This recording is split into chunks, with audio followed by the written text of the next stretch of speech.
continue? Yes, please. All right. I was intently listening to the offer of the counsel when the witness before the witness started testifying, and I did not. There was no categorical statement that this is for purposes of proving that aspect in the complaint dealing with alleged illegally acquired wealth. That's why I'm clarifying now, Your Honor, because That's correct. We can appeal to the record. I think you're correct that he did not state what paragraph this witness is supposed to testify on. Because I'm very sure, Your Honor, this is no longer in connection with the SAL, which was alleged in the earlier testimony of the witnesses that were presented, but rather a different aspect of the impeachment complaint, and that is the alleged acquisition of illegally acquired wealth.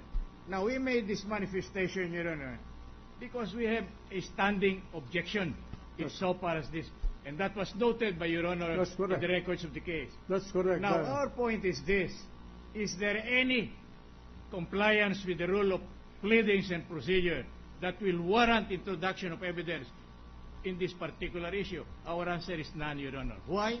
Because may we be allowed to go a little further, Your Honor.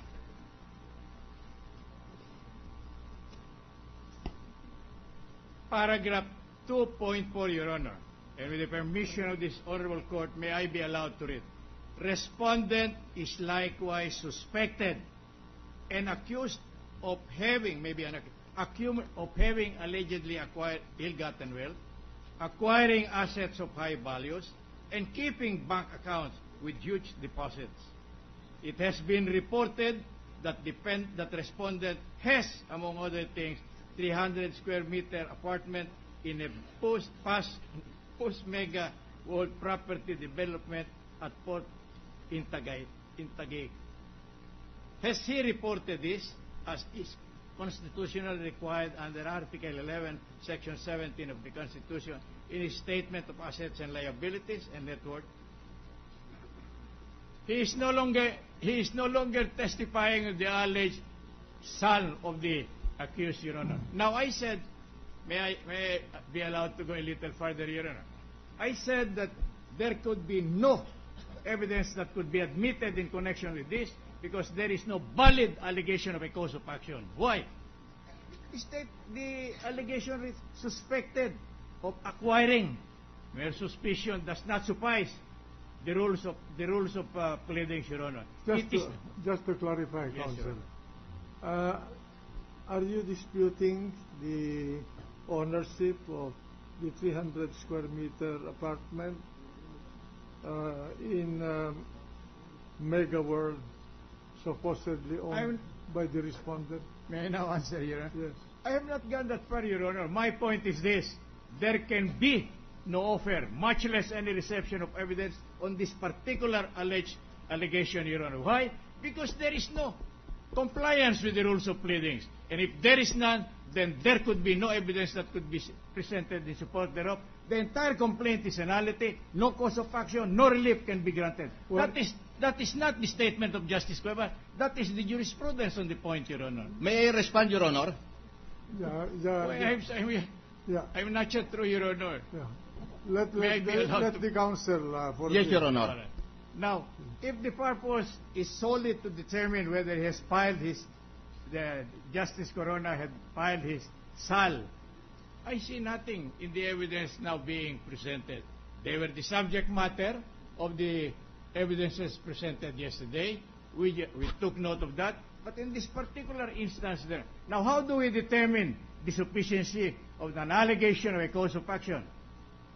The jurisprudence on the point say, if on the basis thereof, a plea of guilty in criminal cases or confession in civil cases, there could be a valid judgment that could be rendered against the party against whom the allegation or imputation had been made, then there is a valid pleading sufficient enough to place the person accused on his defense.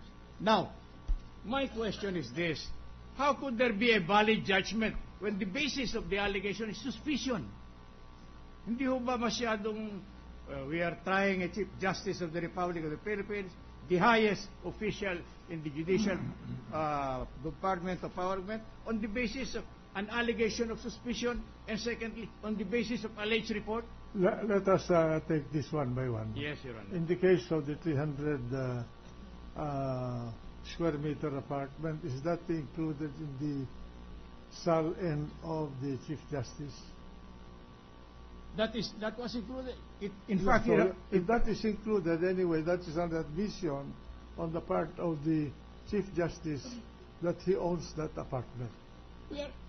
we have No, not. I'm not saying that we are not talking of offer of proof yet, no. Yes.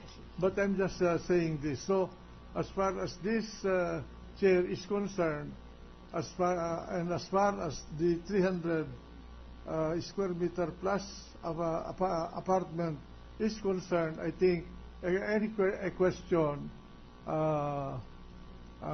regarding this is proper. But with respect to the acquisition of assets of high value and the existence of bank accounts, I agree with you that would be a questionable allegation. Yes. So we will deal with that when the offer of proof is reached. At the moment, we are just talking about the documents that were subpoenaed. With the kind indulgence of the Honorable Presiding Yes. Justice, I raised that point, Your Honor, because we are now in the stage of proof and no longer allegation. My point is this: if we follow the pertinent jurisprudence on the point, there can be no proof that could be offered, much less accepted and utilized in deciding this issue on the basis of a non-existent allegation. Because when the allegation is not in accordance with what the law and pleadings require, it is as though it had not been made, nothing exists, no relief can be had thereon. That is my point of objection, Your Honor. I am not questioning their statement relative to 300 square meter condominium, Your Honor. In fact, there's an admission admission against interest made by the Chief Justice on this, because he admitted publicly that he owned Yes, this. Yes, Your Honor. In fact, if Your Honor will remember, with the kind indulgence of the Honorable Court, we even made that a part of our evidence, Your Honor. But the purpose is not to prove that he acquired, but that he had complied with the requirements of law relative to the filing and submission of SLN. Nothing more. Not on the issue of ill-gotten wealth. Just to make my point clear, Your Honor. Correct. Now, correct. I agree, Mr. Counsel. What I'm trying to say is, I agree with you that you can register your continuing objection to any introduction of evidence with respect to ill-gotten wealth and with respect to the existence of huge amounts of money in the bank. But that whether we will admit those evidence when they're offered during the period of offer of evidence is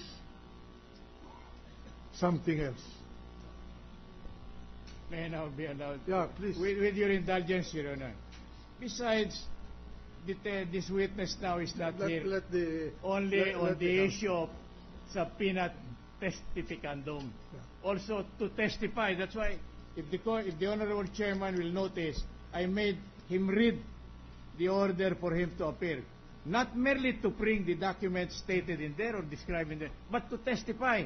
And since this will involve testimonial evidence, our law, procedure, and evidence states the moment it is testimonial evidence, right at the first time the witness takes the stand, the offer is already being made. Then you can object to any reference to ill-gotten wealth, and the chair will make a ruling. Thank you, Your Honor. I was about to raise that, Your Honor, at the start, but fearful of the apprehension that may be generated, that we are delaying the proceeding, we have chosen to keep silent on that particular issue. Thank you very much, Your Honor. Your Honor, may the prosecution respond? Mr. President. Proceed. Well, Your Honor, it is always the consistent position of the defense that there is no allegation of ultimate